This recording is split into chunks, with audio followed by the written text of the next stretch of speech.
হ্যাঁ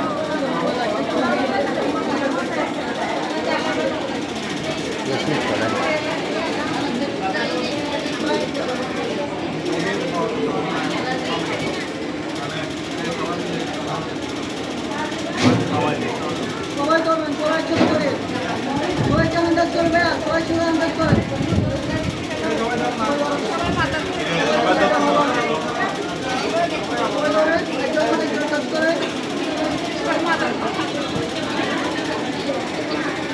কেকের অভাব হয়েছে একটা মিলে সবাই মিলে একটা খাওয়াচ্ছে যে দুইটা কেক আছে